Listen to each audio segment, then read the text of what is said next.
सिंध सदियन खां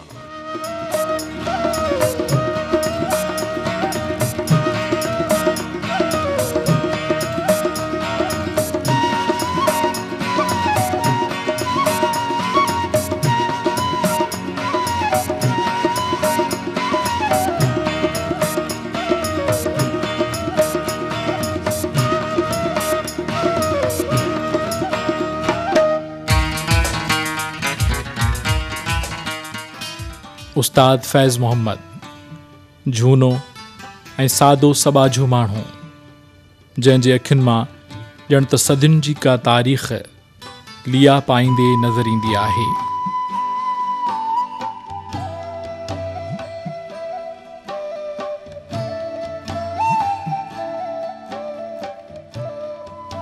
संदसि उमिरि हिन वक़्तु 80 वरिया आहे, पर हू रोज़ानो शाम जो ॿनिन तरफ़ निकिरी ईंदो आहे। गुज़िरियल 60 सालनि खां संदसि इहो मामूल पे रहियो आहे। फितरत ऐं धरतीअ सां मुहबत संदसि दिलि जे गहराइनि में समायल आहे ऐं ज़मीन तां वापसि ईंदे केस उस्ताद मंज़ूर अली ख़ान जो आवाज़ ॿुधण में ईंदो आहे।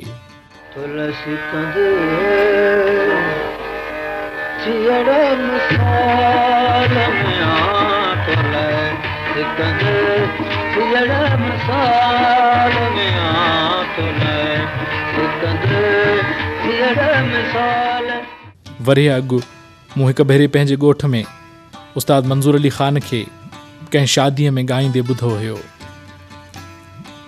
अलाए जे छो उस्ताद मंज़ूर अली ख़ान जो आवाज़ मुंहिंजे रूह खे ॾाढो सुकून ॾींदो आहे।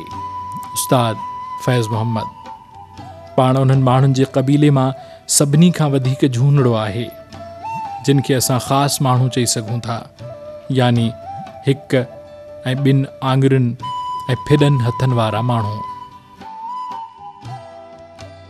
शिकारपुर ज़िले जे मशहूर तारीख़ी ॻोठ रुस्तम खां सॾ पंध ते सिंधवाह खां थोरो ई परभरो अल्लाह जे हिकु नेक बान्हे पीर मेहर शाह जी दरगाह आहे।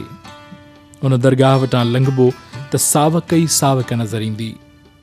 थधड़ी ऐं ताज़ी हवा साहनि में लहंदे महसूस थींदी ऐं सरसब्ज़ वणनि में लिकल पखी सुरीलनि गीतनि सां आदुर्भाव कंदा आहिनि।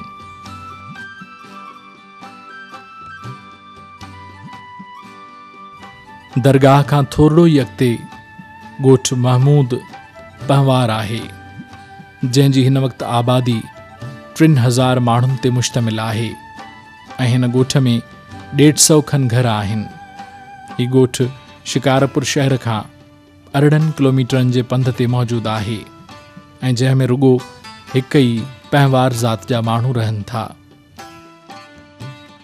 ऐं उन्हनि 3000 माण्हुनि मां 300 उहे माण्हू आहिनि जेके हथनि ऐं पेरनि जे 5 आङुरियुनि खां महरूम आहिनि, बल्कि खेनि रुॻो 1 या 2 आङुरियूं हिकिड़े हथ में आहिनि ऐं ॿाहुनि में हथ न आहिनि।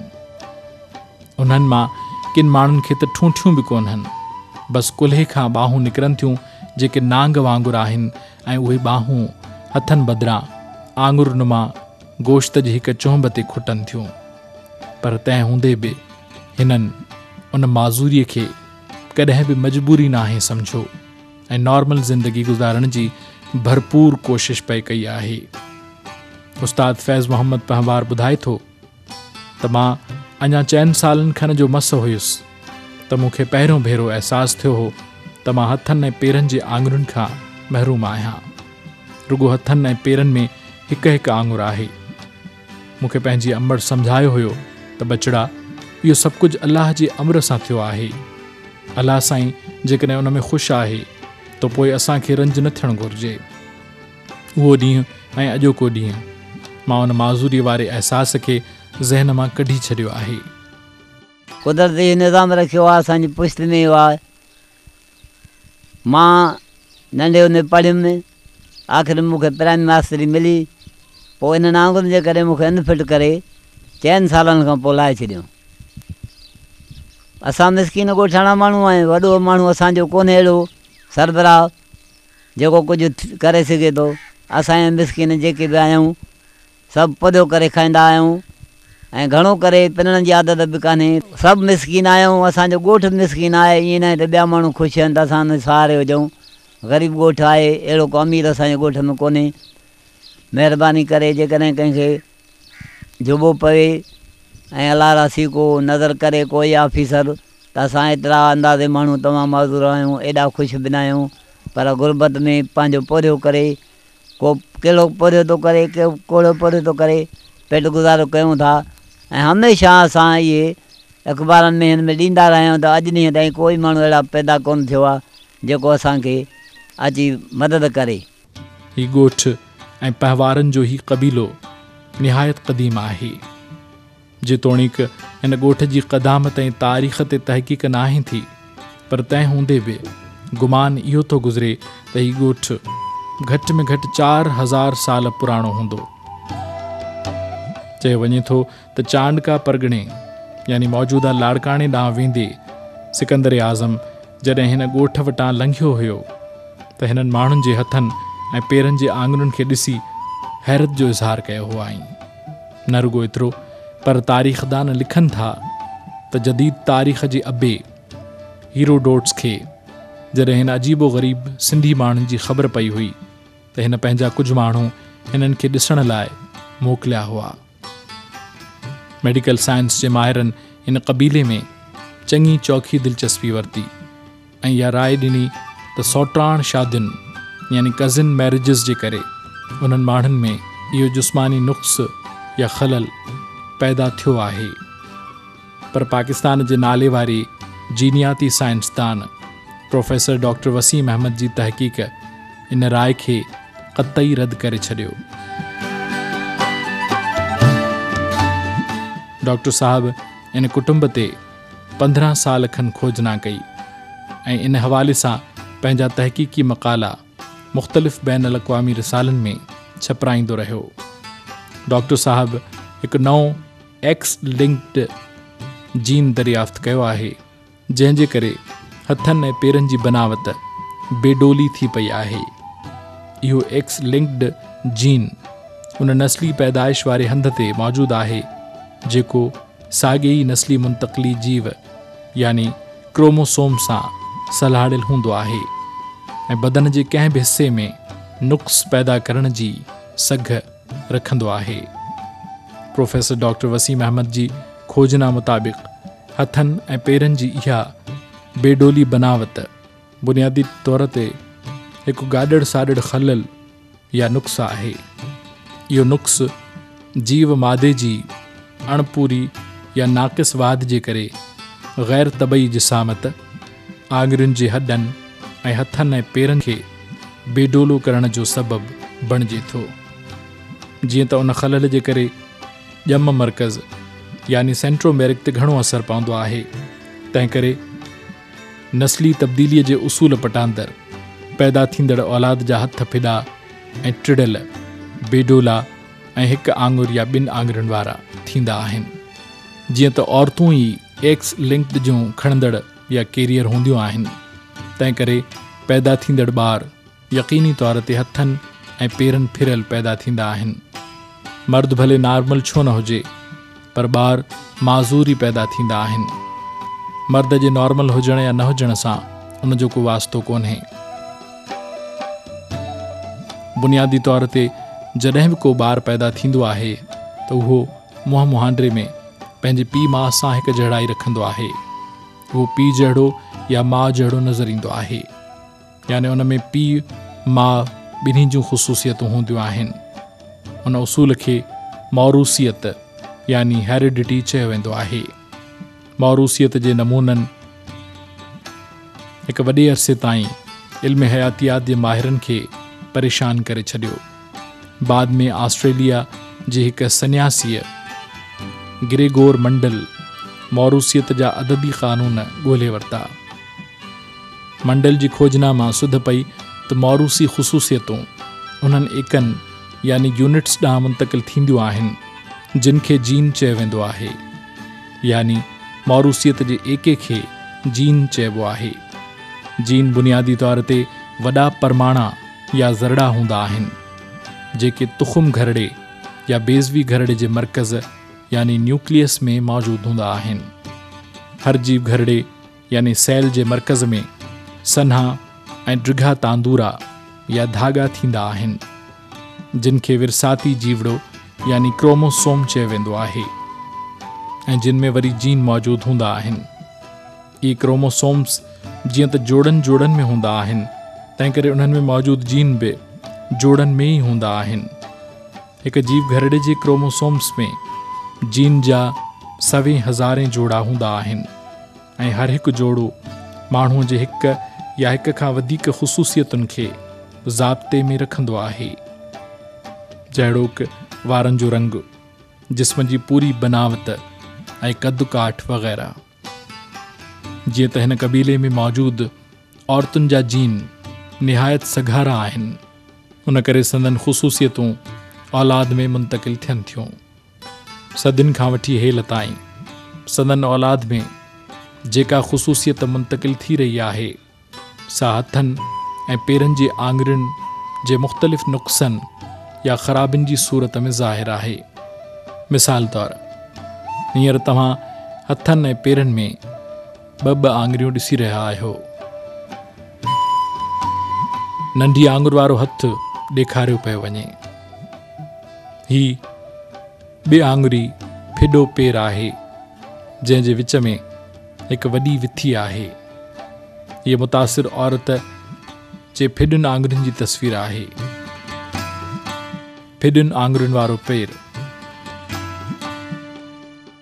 मुतासिर औरतुनि जा 2 आङुरिया हथ, मर्द जा 2 आङुरिया हथ, मुतासिर औरत जी विची आङुर जी वाध ऐं मोड़ या ख़म, औरत जूं ॻंढियल आङुरियूं, मुड़ियल या टेढ़े आङूठे वारो हथु ऐं विथीरियूं ऐं ॻंढियल आङुरियूं। इन नुक़्स जे करे हथनि ऐं पेरनि जूं आङुरियूं, चंबा ऐं जोड़ सभु बेडोला, बेतरतीब ऐं टेढ़ा थी पिया आहिनि। हिन क़बीले जूं जेके बि औरतूं आहिनि, तिन खे 3 या 3 खां वधीक हथनि ऐं पेरनि में आङुरियूं आहिनि। कंहिं बि औरत खे 1 या 2 आङुरियूं न आहिनि, यानी उन्हनि औरतुनि जे नुक़्स जो नमूनो मर्दनि खां घणो मुख़्तलिफ़ आहे। हीअ दुनिया जो वाहिद क़बीलो आहे जंहिंजा एॾे वॾे ॻाणाठे में माण्हू आहिनि जेके इन नुक़्स जो बुरी तरह शिकार आहिनि। हथनि ऐं पेरनि में इहा बेक़ाइदगी या बेडोलाइप इन कुटुंब में हज़ारें सालनि खां हलंदी पई अचे।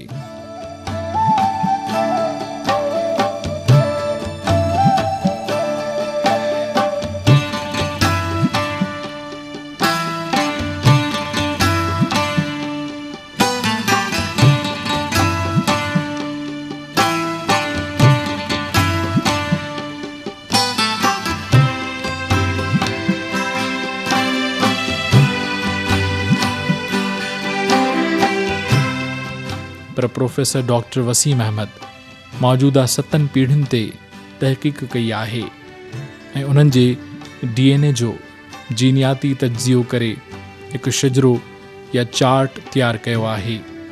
इन चार्ट में चोरसा कारा निशान उन्हनि मर्दनि ऐं औरतुनि जा आहिनि जेके मुकमल तौर ते X लिंक्ड जीन में फाथल आहिनि। गोल दायरनि में भरियल अधु निशान घटि मुतासिर औरतुनि जा आहिनि। गोल दायरनि में नंढड़ो टुपको X लिंक्ड जीन खणंदड़ पर ज़ाहिरी तौर ते बचियल औरतुनि जी निशानदही करे थो।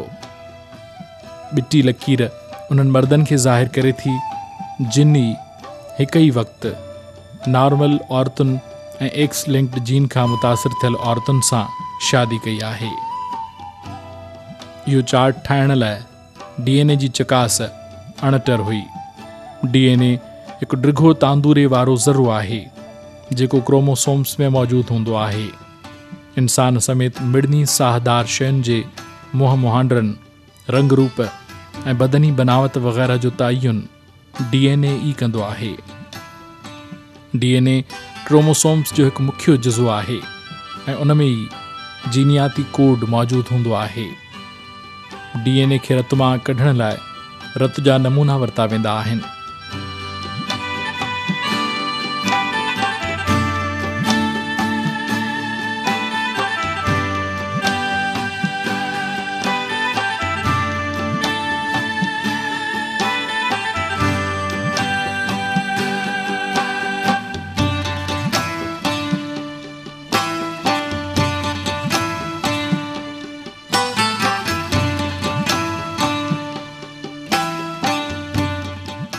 फितरत जे नमूननि खे मख़सूस गर्मीअ जे दर्जे ते मुख़्तलिफ़ मशीनुनि मां गुज़ारण खां पोइ DNA हासिल कयो वेंदो आहे।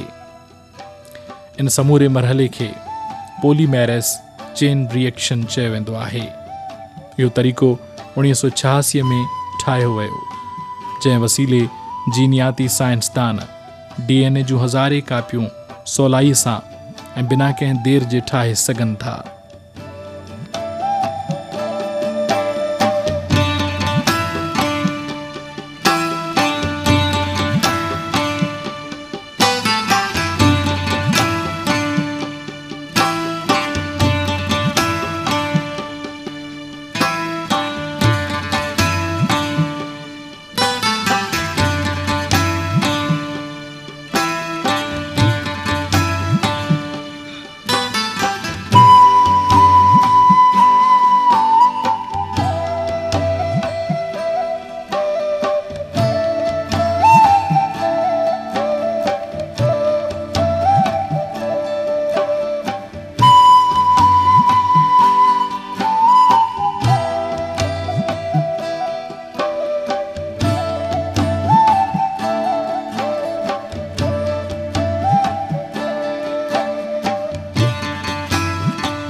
DNA जी इन तफ़सीली तज्ज़िये खां पोइ professor doctor Waseem Ahmed X linked gene ॻोल्हे वरितो, जंहिं हिननि माण्हुनि जे हथनि ऐं पेरनि खे ॾाढो बेडोलो करे छॾियो आहे। झूनो चाचो फैज़ मोहम्मद 1955 में प्राइमरी उस्ताद मुक़ररु थियो हुयो, पर सुतत ई पोइ अनफिट क़रार ॾेई खेसि नौकरीअ मां फ़ारिग़ कयो वियो। पर अॼु बि हू ॻोठ जे माण्हुनि खे ख़त पत्र या दरख़्वास्तूं वॾी ख़ुशीअ सां लिखी ॾींदो आहे। पाण पुराणे दौर जा 7 दर्जा पढ़ियल आहे।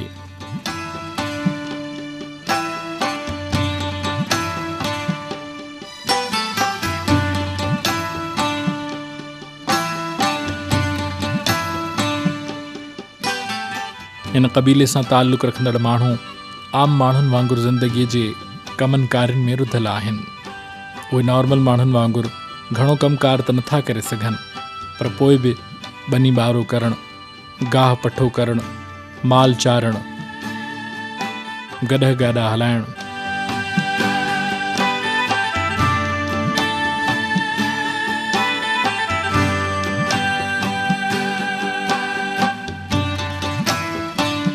काठियूं वढणु ऐं साइकिल हलाइण जहिड़ा कम सवलाईअ सां करे सघनि था।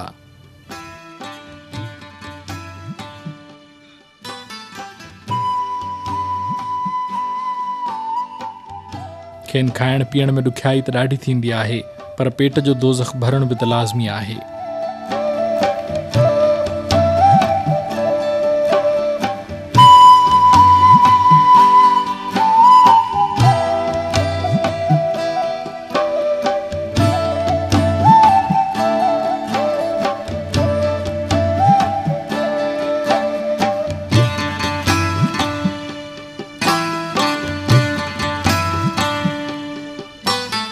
प्रोफेसर डॉक्टर वसीम अहमद जी तहक़ीक़ मुताबिक़ इहे माण्हू न रुगो जिस्मानी तौरु ॾुबरा ऐं साणा आहिनि ऐं घणो वज़न खणी कोन था सघनि, पर ज़हनी तौर ते बि इहे कमज़ोर आहिनि। ख़ासि करे संदन याददाश्त ॾाढी कमज़ोर आहे। संदन ख़्याल में त एक्स लिंक्ड जीन जिस्म जे हिक या हिक खां वधीक सलाहियतुनि ते बुरो असरु करे सघे थो।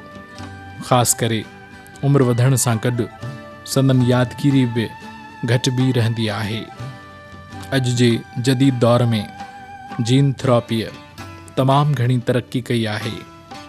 जीन थेरेपीअ वसीले काफ़ी जीनियाती बीमारियुनि ऐं नुक़्सनि जो इलाजु मुमकिन थी सघियो आहे।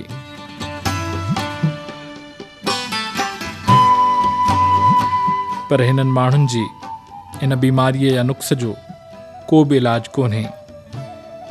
उन जो हल रुगो इहो आहे त ॿार घटि पैदा कया वञनि। जेतिरा ॿार घटि हूंदा ओतिरा एक्स लिंक्ड जा खणंदड़ या कैरियर घटि हूंदा।